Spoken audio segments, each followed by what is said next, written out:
Marshall Peak. Kabanata 5336.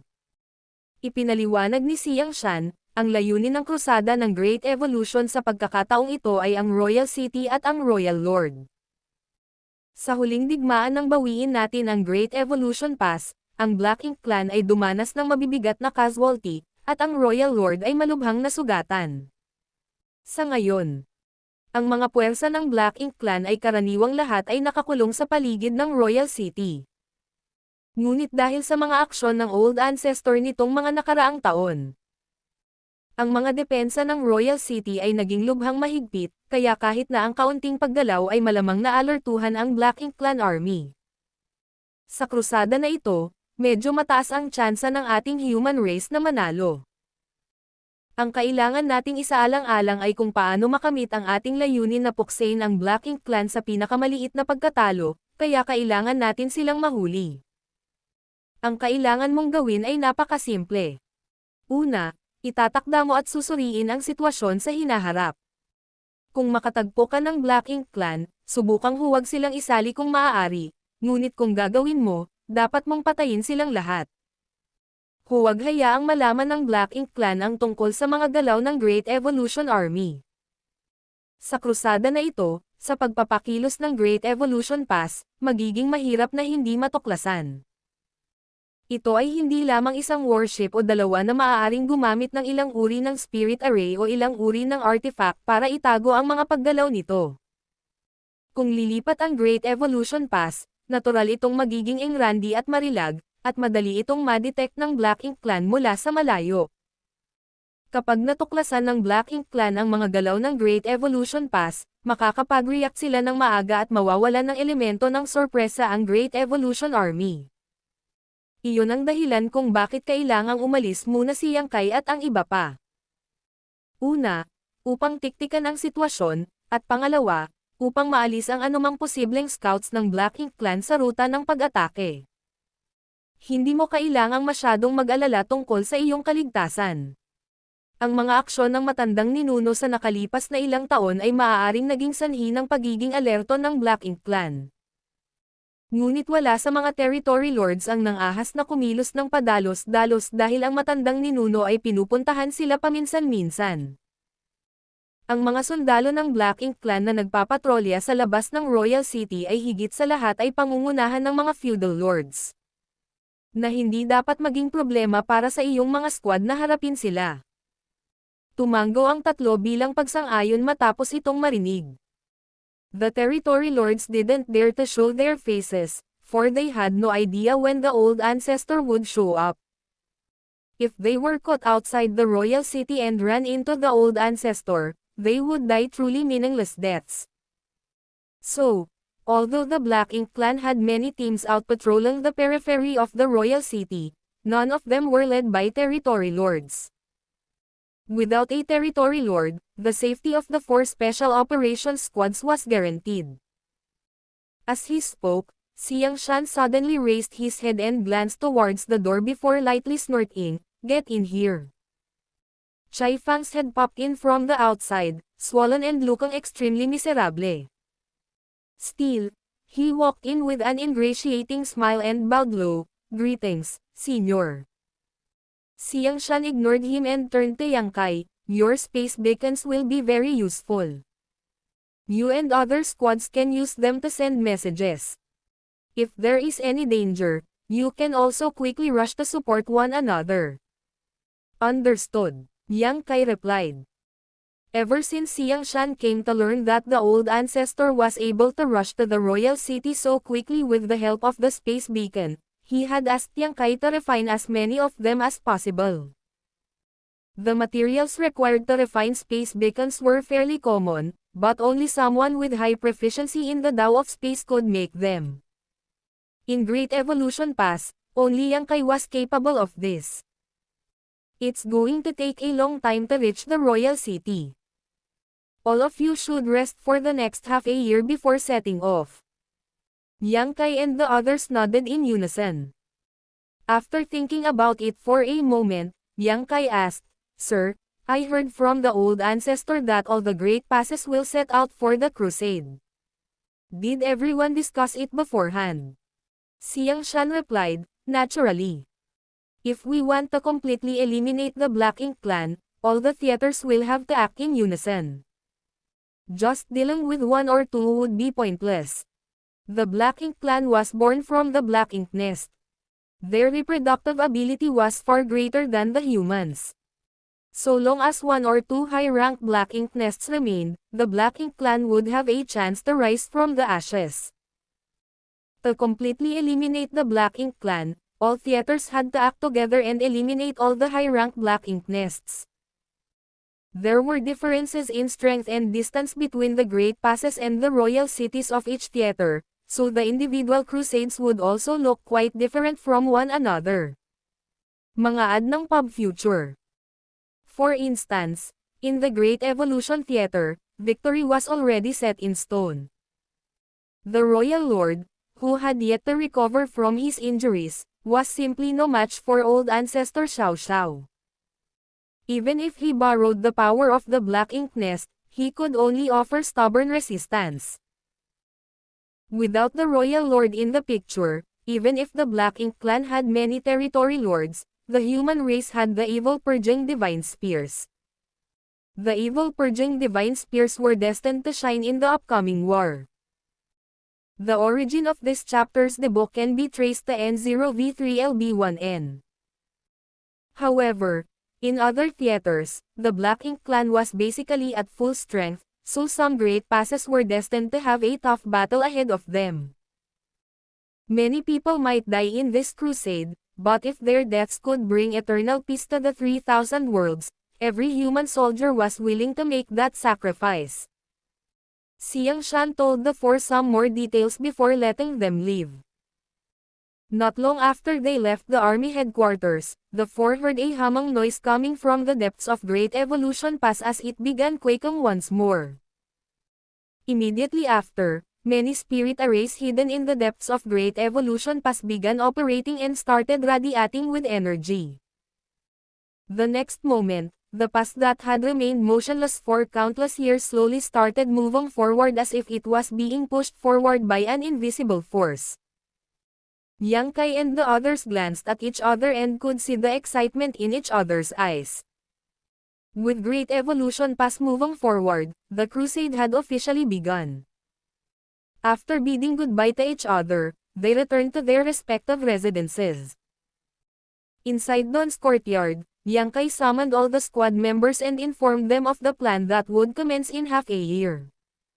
Everyone instantly rolled up their sleeves in anticipation. Since they had withdrawn from the royal city over 200 years ago, they had not fought with the Black Ink clan again. During this time, the supply of resources was abundant, allowing everyone in Dawn to improve their strength. Many of the 5th Order Masters had regained their 6th Order cultivation, so they couldn't wait to fight with the Black Ink clan. Unfortunately, they had been busy overhauling the various parts of Great Evolution Pass over the past many years. After Great Evolution Pass had been repaired and reorganized, they had been mining resources. In other words, there had been no opportunity to fight with the Black Ink clan. What was the point of simply increasing their strength if they couldn't kill the Black Ink clan? Now, an opportunity was right before them. Everyone dispersed to rest and condition themselves. Yang Kai turned his head towards a certain room as a slight furrow appeared on his brow. Inside this cultivation room, Feng Ying had been in retreat for many years and had yet to exit. No one knew what her condition was. Back when Yang Kai was making a soup out of the beef gifted to him by Wind and Cloud Pass, old ancestor at Dawn's camp, Shu Linggang happened to come over and drink a bowl of it. He had heard that it was a gift from an old ancestor and suddenly received an epiphany. He used that opportunity to break through to the 8th Order in one fell swoop. The beef soup was just an ordinary soup and had no special properties at all, nonetheless. Shu Linggang had a preconceived notion in his mind and felt that the soup was something mystical and the opportunity did not come from himself but was thanks to the soup. While observing Shu Lingang breaking through to the 8th Order, Feng Ying also gained some benefits and went into a retreat. It had been 200 years since then, but there had been no movement. This was also something that had been bothering Yang Kai recently. Upon arriving at the Black Ink battlefield, the first person he encountered was Meng Qi, but to protect the secret of the Void Corridor, Meng Qi had decisively committed suicide. Feng Ying was the second human soldier he had run into. And it was thanks to her help that he was able to gather a group of Black Ink disciples, restore their minds, and slaughter his way back to Blue Sky Pass. Mga ad ng Pub Future. After the creation of Dawn, Feng Ying had fought shoulder to shoulder with him, sharing life and death many times over. Yang Kai was quite excited about the results of her retreat and hoped that everything would go well. But by the looks of it, Feng Ying's retreat did not seem to be going smoothly, otherwise there would not have been no movements for the past 2 centuries. Outsiders could not help her in this situation though.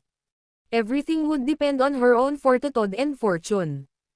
Looking towards the room, Yang Kai heaved a light sigh. Senior sister, the crusade has begun. If you don't come out soon, you'll miss it. Tuldok-tuldok. Every soldier who had just entered the Black Ink battlefield learned that the Great Passes were really just giant mobile palace artifacts. But since ancient days mobile palace artifacts had only served as the strongest defensive shields and had never been sent into battle before. Today, the tens of thousands of soldiers of Great Evolution Pass witnessed this magnificent feat. It wasn't just Great Evolution Pass, over 100 Great Passes across the vast Black Ink battlefield set off on their crusade at almost the same time. It really wasn't an easy task to control such a massive mobile palace artifact. At least 1 9th Order Open Heaven Realm and 38th Order Open Heaven Realm Masters had to be stationed at the core in order to just move it. It also needed 38th Order Masters to remain on standby. Its initial speed was very slow, almost as slow as a turtle scroll, but the speed of Great Evolution Pass gradually increased with time. A month later, it had already reached the speed of an ordinary Dao Source Realm Master.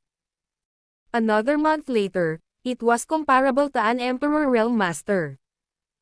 Another month later, its speed was no worse than a low-rank Open Heaven Realm Master. Such a colossus object could be said to be unstoppable when it started moving. Whether it was a big asteroid or an entire universe world, the Great Pass would smash through it like rotten wood. Pagkaraan ng isa pang buwan, ang bilis ng Great Evolution Pass ay umabot na sa limitasyon nito, halos katumbas ng 4th Order Open Heaven Realm Master. Mas mabagal pa rin ito kaysa sa normal na bilis ng pagmamartsa ng army, ngunit hindi iyon nakatulong. Sa bilis na ito, aabutin ng hindi bababa sa kalahating taon bago makarating sa Royal City. Wala silang nakatagpo ni isang Black Ink clansman sa daan. Tulad ng sinabi ni Xiang Shan, ang Black Ink clan sa Great Evolution Theater ay ganap na natalo at ngayon ay sobrang takot na umalis, halos lahat ng kanilang puwersa ay itinoon malapit sa Royal City. Nang ang bilis ng Great Evolution Pass ay umabot na sa limitasyon nito, ang Old Ancestor at ang 8th Order Masters ay sa wakas ay nakapagpahinga ng kaunti at naibalik ang kanilang enerhiya. Hindi nila kailangang patuloy na gamitin ang kanilang lakas para himukin ang core ng Great Evolution Pass para mapabilis ang napakalaking mobile palace artifact. Samantala, ang 10,000 sundalo ng Great Evolution ay hindi rin nanatiling walang ginagawa. Marami sa mga universe world sa Great Evolution Pass, na paraan ay nasira, at ang mga mapagkukunan sa mga universe world na iyon ay hindi maaaring masayang. Sa madaling salita, sunod-sunod na iniwan ng mga sundalo ang Great Evolution Pass para kolektahin ang mga mapagkukunan mula sa mga nabasag na universe world sa ilalim ng utos ni Xiang Shan. Pagkatapos kolektahin ang mga ito, kailangan lang nilang i-activate ang Universe Transference Law para bumalik sa Great Evolution Pass. Tulad nito, nakapulot sila ng maraming materyales sa daan. hindi dahil pinamamahalaan ni Xiang Shan ang mga bagay sa matipid at pamamaraan. Ngunit sa halip ay seryosong minamaliit ng lahat kung gaano kalaki ang nagamit ng Great Evolution Pass para patuloy na gumalaw. Ang Great Evolution Pass ay nakaipon ng napakalaking halaga ng mga mapagkukunan sa nakalipas na ilang siglo. Ngunit ngayon na ito ay tunay na nagsimulang gumalaw, napagtanto ng lahat na ang pagkonsumo ng mga mapagkukunan ay masyadong matindi. Dahil nagkaroon ng pagkakataon na mangolekta ng higit pang mga mapagkukunan, natural na hindi pabayaan ni Xiang Shan ang pagkakataong ito. Dahil kapag nakarating na sila sa Royal City, hindi na nila ito makokolekta. Makalipas ang ilang buwan, ang 4 na Special Operations Squads ay binuo sa silangang gate ng Great Evolution Pass, na binubuo ng kabuuang 200 Open Heaven Realm Masters, na may halos 40 sa 7th Order, na bumubuo ng 20% ng kabuuan. Ito ay isang napakagandang lineup. Bagamat maraming tao rito, walang gumagawa ng kahit isang ingay, lahat sila ay tahimik lang na naghihintay. Sa isang tiyak na sandali, naghiwalay ang mga hadlang ng Great Evolution Pass at nabuksan ang isang puwang. Tara na, sigaw ni Yang Kai habang ang mga miyembro ng Dawn, na matagal nang naghihintay, ay nagmamadaling lumabas. Malapit na sumunod sa kanila ang Old Turtles, na sinundan ng Profound Wind at Snow Wolf Squads. Pagkalabas ng Great Evolution Pass, agad na ipinatawag ng 4 na squad leaders ang kani-kanilang warships habang sumasakay ang kanilang squad members at pumwesto sa kani-kanilang pwesto. Nagsimulang umungol ang mga warships, a race bago bumaril ng diretso ang 4 na warships. Mabilis na lumipad palayo sa Great Evolution Pass, na nag-iiwan ng nakakasilaw na mga daanan ng liwanag sa kanilang likuran. Bagamat mabilis ang kasalukuyang bilis ng Great Evolution Pass, maihahambing sa isang mid-rank Open Heaven Realm Master, isa pa rin itong napakalaking entity kaya naabot nito ang limitasyon nito. Ang isang warship, sa kabilang banda, ay iba. Gaano man kabagal ang isang warship, mas mabilis pa rin ito kaysa sa kasalukuyang bilis ng Great Evolution Pass. Hindi agad nagkalat ang 4 na bapor pandigma. Medyo malayo pa ang Royal City, kaya ligtas ang lokasyong ito. Dahil hindi pa sila makakatagpo ng anumang Black Ink Clansman, hindi na kailangang maghiwa-hiwalay. Upang maisakatuparan ang misyon na ito, ang bawat warship ay sumailalim sa isang tiyak na antas ng pagbabago, na lubos na nagpahusay sa kanilang stealth at mobility. Maraming mga nakakasakit na array ang isinakripisyo para dito. Si Yang Kai ay nakatayo sa deck ng Dawning Light na may hawak na universe chart, tinitingnan ang direksyon at pinangungunahan ang iba pang 3 warship. Sa orihinal, hindi kasama sa Human Race Universe Charts ang topography ng Great Evolution Theater, pagkatapos ng lahat. Ang Black Ink Clan ay sumikop sa Great Evolution Pass sa loob ng 30,000 taon, kaya walang nakakaalam tungkol sa eksaktong sitwasyon ng Great Evolution Theater. Ngunit syempre, habang sinasalakay ng Great Evolution East-West Army ang teritoryo ng Black Ink Clan patungo sa Royal City. At pagkatapos ay pabalik sa Great Evolution Pass, ang Chart Masters na kasama ng Army ay nakalikha. Isang bagong universe chart na magiging kapaki-pakinabang sa paparating na krusada. Sa pinakamabilis na bilis, hindi magtatagal bago marating ng mga warship ang Royal City. Ngunit hindi nila layunin lamang ang bilis dahil ang kanilang trabaho ay upang mapanatili ang isang tiyak na lead sa Great Pass upang magbigay ng impormasyon sa reconnaissance. Ang Black Ink Clan ay kasalukuyang natatakot sa biglaan at mailap na panghihimasok ng Old Ancestor, kaya walang Territory Lord ang nangahas na gumala sa labas ng Royal City. Kasabay nito, ang mga depensa ng Royal City ay naging lubhang mahigpit dahil sa patuloy na panliligalig ng matandang ninuno. Ang saklaw ng pagbabantay ng Black Ink Clan ay dapat kalahating buwang distansya mula sa Royal City sa kasalukuyang bilis ng Great Pass. Sa madaling salita, dapat makaharap ng 4 na scouting squad ang mga sundalo ng Black Ink Clan na sinusubaybayan ang paligid ng Royal City sa loob ng 1 buwan at kalahati kung mapanatili nila ang 2 buwang pang. Anguna sa Great Evolution Pass. Ang pagsisimula ng publikasyon ng kabanatang ito ay nakalink sa N0V3 pounds 11N. Matapos magpadala ng Divine Sense Transmission kay Chai Fang at sa iba pang dalawang squad leaders, ipaalam sa tatlo ang tungkol sa sitwasyon, tumanggaw silang tatlo bilang tugon. Ang sumunod na paglalakbay ay nanatiling walang pangyayari. Sa panahong ito, ang lahat ng miyembro ng squad, maliban sa mga responsable sa pagpapanatili ng mga sistema ng barko, ay tahimik na naglilinang. Makalipas ang isang buwan at kalahati, biglang tumunog ang boses ni Chai Fang sa mga tainga ni Yang Kai, Brother Yang, oras na. Agad na binuksan ng nagmumuni-muni na si Yang Kai ang kanyang mga mata at tumitig ng malalim sa kawalan bago bahagyang tumanggo. Lahat, sumigaw lang kung may gulo, huwag subukang maging bayani, nasa likod natin ang matandang ninuno. Kung mananalo tayo sa laban na ito, wala tayong dapat alalahanin. Sana ay makita ko kayong lahat sa pagdiriwang na salo-salo kung saan tayo mag-iinuman hanggang sa mamatay tayo. Tumawa si Magaw. Idinagdag ni Yao Kangcheng, mayroon akong ilang garapon ng masarap na alak na nagbuburo sa loob ng 1,000 taon. Iinuman natin sila ng sabay sa piging ng pagdiriwang. Pinauuho mo ako, hinampas ni Chai Fang ang kanyang mga labi. Nagtawanan ang lahat. Mga ad ng pub future. Maghiwa-hiwalay. Sigaw ni Yang Kai habang mabilis na nagkalat ang 4 na warship. Kasabay nito, ang illusion arrays sa bawat warship ay isinaaktibo. Kung gusto nilang itago ang kanilang mga sarili, ang illusion arrays ang pinakamadali at pinakamaginhawang paraan. Ang illusion arrays na personal na itinayo ng Array Great Grandmasters of the Great Pass ay higit pa sa sapat upang linlanggan ang mga mata at tenga ng mga nagpapatrolya ng Black Ink Clan. Bagamat walang pisikal na nagbago tungkol sa kasalukuyang liwanag ng liwayway. Kung ang isa ay hindi malapit at hindi tumitingin ng mabuti, makikita lamang nila ang isang asteroid na lumulutang sa kawalan.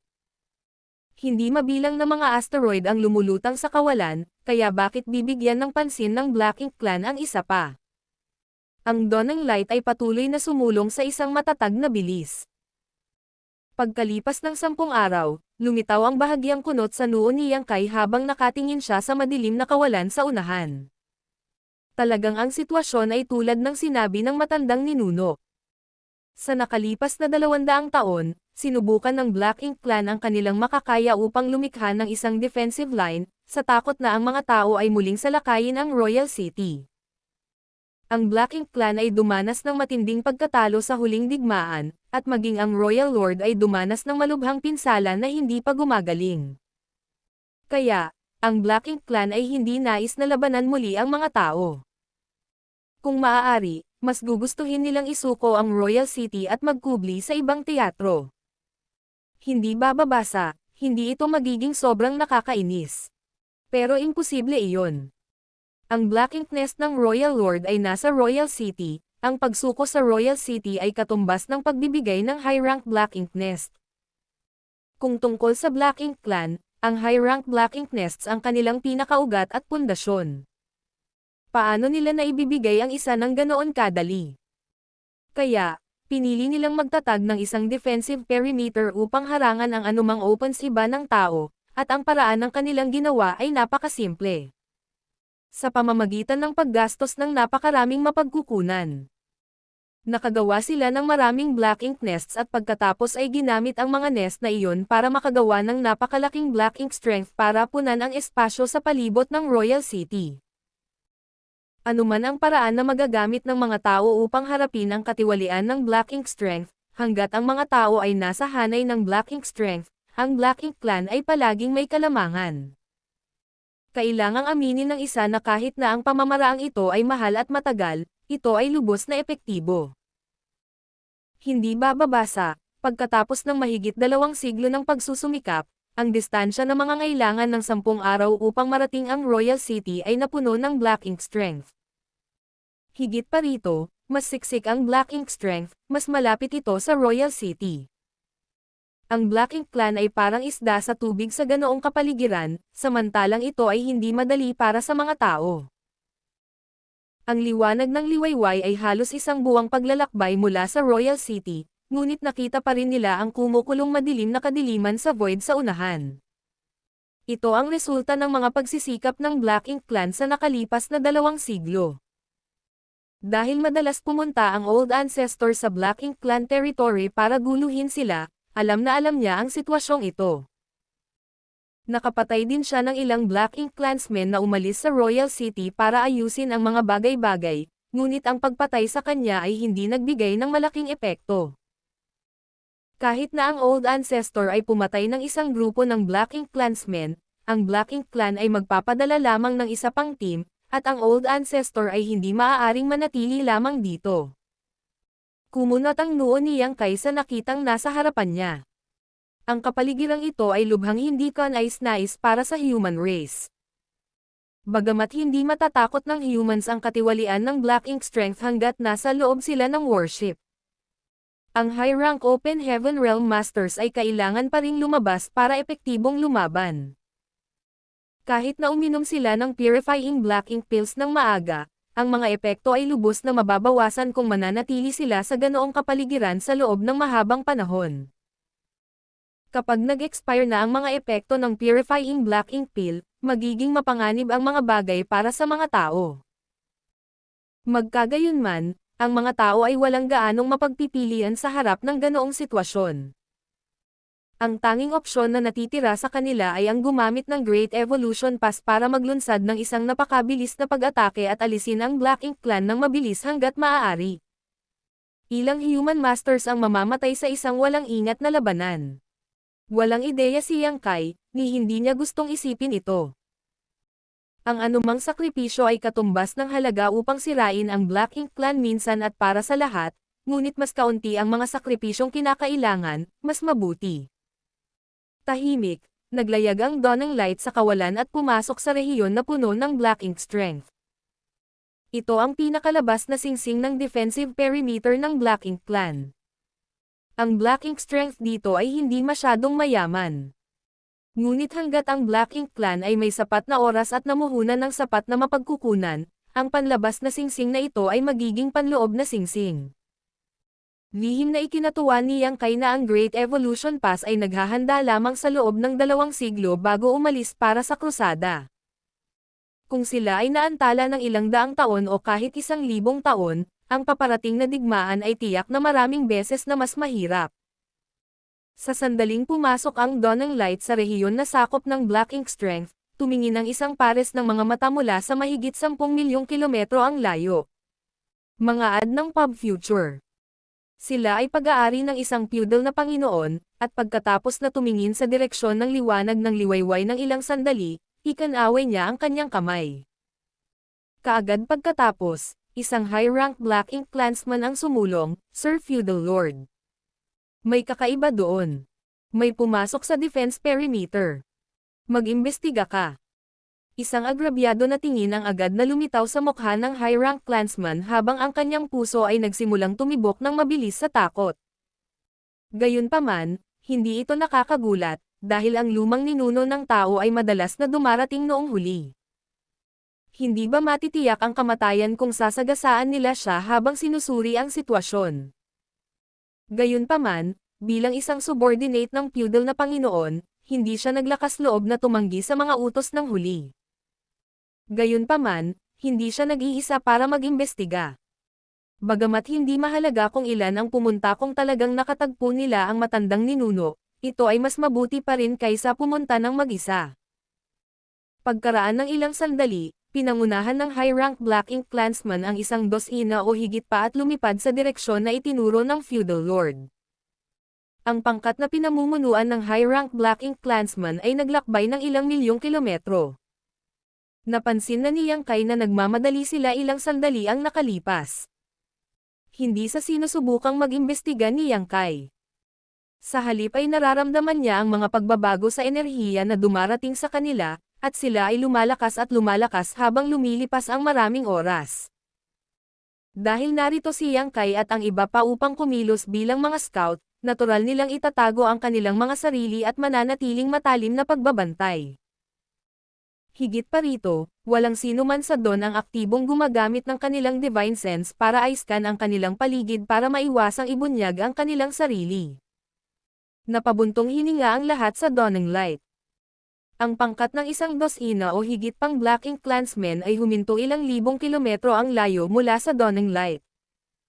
At ang nangungunang Black Ink Clansman ay maingat na pinagmasdan sila saglit bago nawala ang tensyon sa kanyang mukha. Sa kanyang kaluwagan, ito ay isang asteroid lamang, at hindi ang lumang ninuno. Matapos kumpirmahin ang sitwasyon, wala siyang balak na lumapit para mag-imbestiga pa. Pagkatapos ng lahat, ito ay nangyari ng madalas sa paglipas ng mga taon. Ang mga asteroid at mga fragment ng universo na lumilipad sa kawalan ay walang nakatakdang pattern at tatawid sa defensive line paminsan-minsan. Matapos makumpirma na walang mga problema, ikanaway ng high-rank Black Ink Clansman ang kanyang kamay at inakay pabalik ang kanyang team. Agad na nakahinga ng maluwag ang mga miyembro ng Dawn nang makita ang kanilang pag-alis. Maaaring hindi ganoon kalakas ang high-rank Black Ink Clansman. At maaaring hindi ganoon katalas ang kanyang paningin, kaya kung mananatili silang kalmado, posibleng hindi niya makita ang pagbabalat kayo ng illusion array. Hanggat inatake niya ang Dawning Light, nalantad na sila kaagad. Sa kabutihang palad, ang high-rank Black Ink Clansman ay tila hindi isang masigasig na uri, na nagbigay daan sa Dawning Light na maiwasan ang pagtuklas. Sinabi ni Shen Ao sa pamamagitan ng transmission, "Squad leader, may kakaiba dito." Tumanggo si Yang Kai bilang pagsang-ayon. Ito ay talagang medyo kakaiba. Ang Dawning Light ay tumawid sa perimeter ng depensa ng Black Ink Clan, ngunit ang Black Ink Clan ay agad na nag-iimbestiga. Walang paraan na ito ay isang pagkakataon lamang. Kung hindi ito nagkataon, maaaring ang defensive perimeter na binubuo ng Black Ink Strength ay nagsilbing detection net din. Naramdaman ba ng Black Ink Clan ang anumang bagay na pumasok sa isang partikular na saklaw? Ang matandang ninuno ay hindi kailanman binanggit ang anumang bagay tungkol dito, kaya hindi masabi ni Yang Kai ng tiyak. Siyempre, hindi ito kasalanan ng matandang ninuno. Sa tuwing pumupunta siya rito, dumiretso siya sa Royal City, kaya paano siya magkakaroon ng oras upang bigyang pansin ang mga maliliit na detalye. Higit pa rito, kahit na nakita ng mga nagpapatrolya ng Black Ink Clan ang Old Ancestor, ang una nilang gagawin ay tumakbo, hindi pumunta para mag-imbestiga. Dahil dumating na ang Black Ink Clan sa sandaling tumawid ang Dawning Light sa defensive line ng Black Ink Clan, hindi masakit na maging maingat. Ang Dawning Lights Arrays ay umaandar na sa pinakamababang lakas upang maiwasang malantad ang kanilang mga sarili. Ang kanilang orihinal na plano ay sumisid ng mas malalim sa teritoryo ng Black Ink Clan at tiktikan ang kanilang mga galaw. Ngunit pagkatapos ng kaganapang ito, agad na iniutos ni Yang Kai na baguhin ang direksyon ng Dawning Light at magpatuloy sa pagsulong sa mas mababang bilis. Gusto niyang malaman kung nagkataon lang ba ang lahat ng nangyari o nakita ng Black Ink Clan ang kanilang panghihimasok. Kung ito ay nagkataon lamang, kung gayon ito ay isang one-off na pagkakataon, ngunit kung natukoy nila ang kanilang panghihimasok. Kung gayon ang apat na scouting squad ay maaari lamang gumanap ng isang limitadong papel. Kung tutuusin, hanggat pumasok sila sa isang partikular na hanay, madetect sila ng Black Ink Clan. Mapalad na si Dawn na nakaiwas sa pagkakalantad minsan. Kaya hindi nang ahas si Yang Kai na itaya ang buhay at kamatayan ng kanyang mga miyembro ng squad sa isang bagay na hindi mapigil gaya ng swerte. Kabanata 5338. Ang Dawning Light ay nagpatuloy sa pag-anod pasulong, tahimik at palihim. Bagamat nasa gilid pa rin sila ng perimeter ng depensa ng kaaway, paminsan-minsan ay makakaharap pa rin nila ang ilang nagpapatrolyang Black Ink Clansmen. Ang lahat ng mga patrol na ito ay pinamunuan ng mga feudal lords na may isang dosenang o higit pang mas mababang ranggo na Black Ink Clansmen na sumusunod sa kanila. Sa paghusga dito, medyo maliwanag kung gaano kahalaga ang Black Ink Clan na naka-attach sa defensive line na ito, at kung gaano sila natatakot sa isang human master na makapasok dito. Kung gaano ito nangyari, mas ipinakita nito na ang Black Ink Clan ay nasa dulo ng lubod nito. Mula noong sinaunang panahon hanggang ngayon, kailan pa naging pasibo ang Black Ink Clan sa Black Ink Battlefield. Sila ang palaging umaatake sa Great Passes sa malaking sukat. Kahit na sila ay dumanas ng mabibigat na casualty, mabilis nilang pupunan ang kanilang mga hanay at babalik sa loob ng ilang dekada. Sa bawat pagkakataon, tinataboy ng humans ang Black Ink Clan, ngunit pagkatapos lamang ng masusing pagsisikap at pagsasakripisyo ng hindi mabilang na buhay. Sa henerasyon pagkatapos ng henerasyon, ang mga elite ay ipinadala mula sa 3,000 mundo sa Black Ink Battlefield, ngunit halos hindi nila nahawakan ang linya. Ngayon, ang Black Ink Clan sa Great Evolution Theater ay wala ng kapital para kumilos ng mayabang. Ito ang bukang liwayway ng tagumpay ng sangkatauhan, ang kaluwalhatian ng Great Evolution Pass. Makalipas ang halos kalahating araw, lumipad ang isa pang pangkat ng Black Ink Clansmen patungo sa Dawning Light, ngunit umalis sila kaagad pagkatapos ng maikling imbestigasyon at walang nakitang kakaiba. Sina Yang Kai at Shen Ao, na nakatayo sa deck, ay nagkatinginan na may seryosong ekspresyon sa kanilang mga mukha. Hindi lang ito nagkataon. Maaaring mapansin ng Black Ink Clan ang anumang panghihimasok sa kanilang defense line. Wala akong napansing nag-espiya sa atin, kaya paano tayo natuklasan ng Black Ink Clan? Naguguluhang tanong ni Shen Ao. Nag-isip sandali si Yang Kai bago sumagot, marahil ay dahil sa Black Ink Nests. Ang itim na tinta ay pugad. Nalilito si Ning Chiji. Bahagyang tumango si Yang Kai, sinabi sa akin ng Old Ancestor ang ilang bagay tungkol sa Royal City. Matapos ang pag-alis ng Great Evolution East-West Army. Walang kakaiba sa Royal City noong una, ngunit pagkatapos ng isang dekada o higit pa, nagsimulang mag-set up ang Black Ink Clan ng ganitong uri ng defensive line. Kaya saan nagmula ang Black Ink Strength? Naturally, galing ito sa Black Ink Nests. Biglang sumingit si Bai Yi, nakita ko ang 2 Black Ink Nests mula sa kung saan tayo dumaan. Sa paghusga sa kanilang laki, sila ay dapat na mababang ranggo. Nagulat si Shen Ao, nakikita mo sila. Tumingin si Bai Yi kay Yang Kai at nagtanong, Squad Leader, makikita mo rin sila, tama. Ang dahilan kung bakit niya ito nakikita ay dahil bilang isang disipulo ng Divine Feather Paradise. Kailangan niyang linangin ang Eye Secret Techniques upang mapadali ang kanyang mga kasanayan sa pag-archery. Nilinang din ni Yang Kai ang mga espesyal na teknik sa mata. Ang Eye Secret Techniques ng Myriad Demons Heaven ay hindi mas mababa sa mga nasa Divine Feather Paradise, marahil ay mas mataas pa sa ilang aspeto. Si Shen Ao at ang iba ay lahat ay tumingin kay Yang Kai na may pag-usisa sa kanilang mga mukha. Ibinigay ni Yang Kai ang kumpirmasyon, tumango, sa katunayan, mayroong 2 low-rank Black Ink Nests. Tulad ng hinala ng Old Ancestor, ang Black Ink Clan ay tila tinipon ang lahat ng Black Ink Nests sa labas ng Royal City upang mag-set up ng isang defensive line na puno ng Black Ink Strength. Sa orihinal, mayroong isang high-rank Black Ink Nest at halos 100 mid-rank Black Ink Nest sa Great Evolution Theater.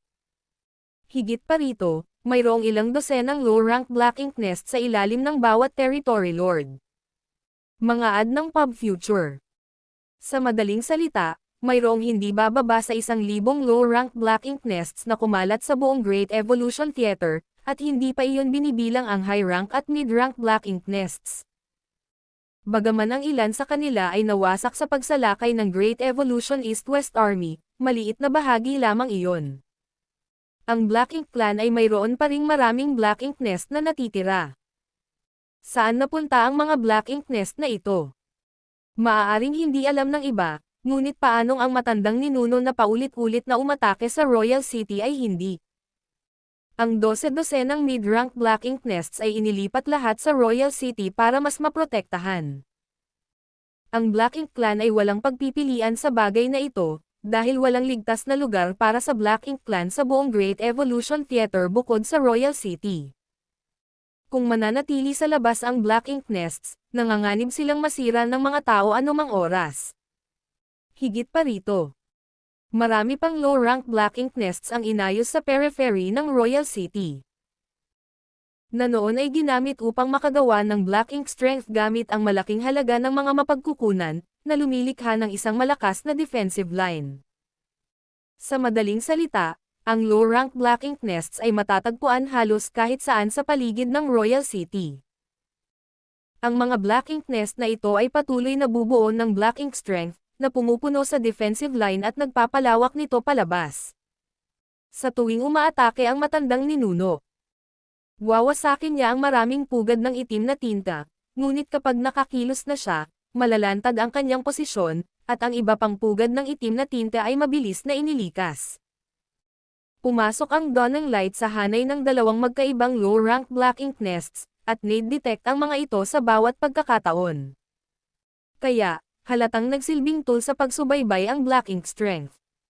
Marahil ay naramdaman ng Feudal Lord na namamahala sa Black Ink Nest kapag may nakipag-ugnayan sa nakapalibot na Black Ink Strength.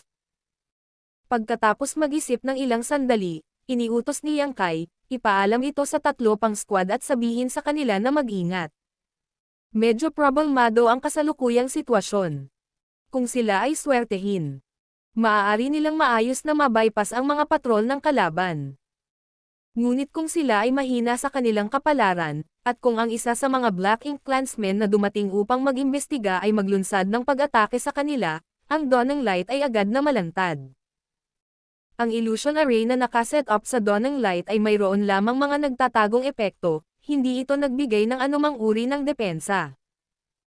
Nang matanggap ang order, mabilis na kumuha si Shen Ao ng ilang space beacon at nagpadala ng mga mensahe kay Chai Fang at sa iba pa. Samantala, ibinaling ni Yang Kai ang kanyang tingin sa direksyon ng Royal City. Halos 1 buwan silang biyahe mula sa Black Ink Clan Royal City, kaya pagdating ng Great Evolution Pass, tiyak na matutuklasan ito ng Black Ink Clan.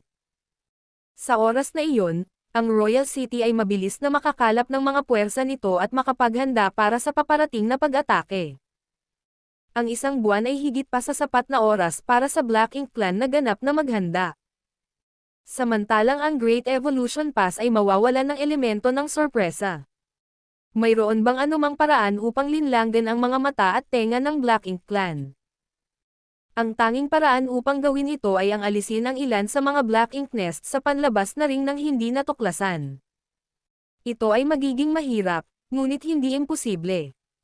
Nang makapagdesisyon na si Yang Kai, iniutos ni Yang Kai, maingat na umatras mula rito at sumunod sa gilid ng defensive line. Binalak niyang imbestigahan muna ang sitwasyon ng defensive line ng Black Ink Clan. Ang defensive line na ginawa gamit ang maraming Black Ink Nest ay maaaring mukhang isang napakalaking pader, ngunit sa totoo lang, ito ay bloated at hindi pantay, kaya maaaring may ilang mga depekto. Ang dahilan kung bakit gustong mag-withdraw ni Yang Kai ay dahil ayaw na niyang manghimasok sa anumang mga domain ng Black Ink Nest. Pagkatapos ng lahat, iimbestigahan sila sa tuwing papasok sila sa isang bagong hanay ng pagtuklas. Maaaring maswerte sila sa ngayon, ngunit ang bawat bagong inspection ay nagdaragdag ng panganib na mahuli. Sa ilalim ng maingat na kontrol ng mga miyembro ng Dawn Squad, ang Dawn ng Light ay dumaan sa defensive line ng Black Ink Clan at umatras. Nang makaalis na sila sa panganib, nagulat si Shen Ao sa mahinang boses.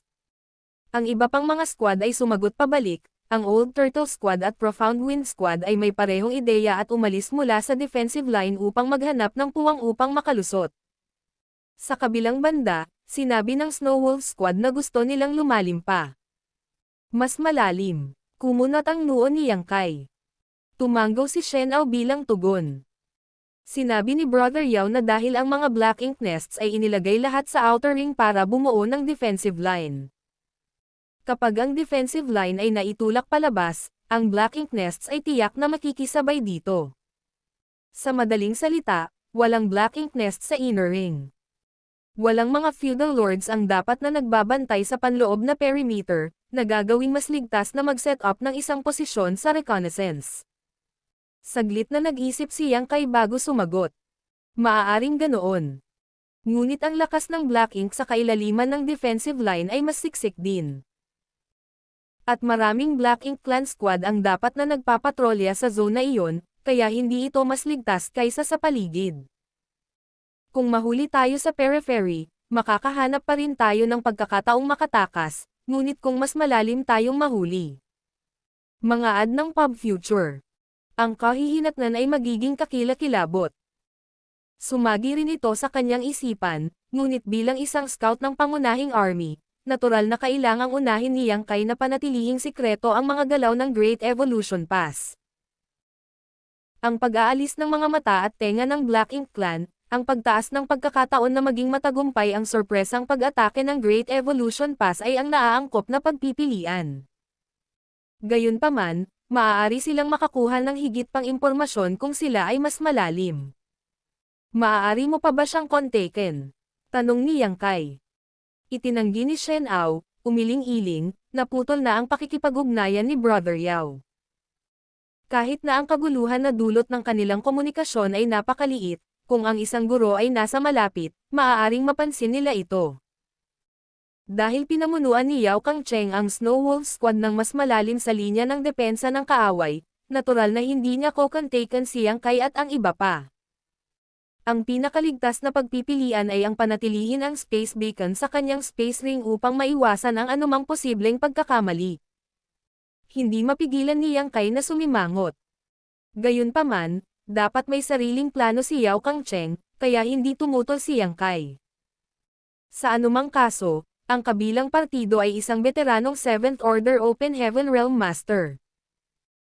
Higit pa rito, mayroong 4 na squad na naruroon, 3 sa mga ito ay nasa periphery, kaya ang pagpasok sa inner circle ay talagang isang mas mahusay na paggamit ng kanilang mga mapagkukunan. Magkagayunman, orihinal na gustong makipag-usap ni Yang Kai sa iba tungkol sa pagpayag sa Dawning Light na mag-scout sa panloob na rehiyon, tutal. Bihasa siya sa Dao of Space, kaya kung mahuli sila, maaari niyang dalhin ang mga cultivator sa ilalim ng 7th Order sa kanyang maliit na universo upang makatakas. Si Don ay may mas magandang pagkakataon na makatakas kung sila ay magkaproblema kaysa sa ibang squad. Ngayong naputol na ang pakikipag-ugnayan ng Snow Wolves, wala nang ibang pagpipilian si Yang Kai kundi isuko ang ideyang ito. Ang tanging magagawa na lang niya ngayon ay umasang magiging maayos ang lahat. Tama nga si Yao Kangcheng, lahat ng low-rank Black Ink nests ay inayos sa paligid upang kumilos bilang mga detector.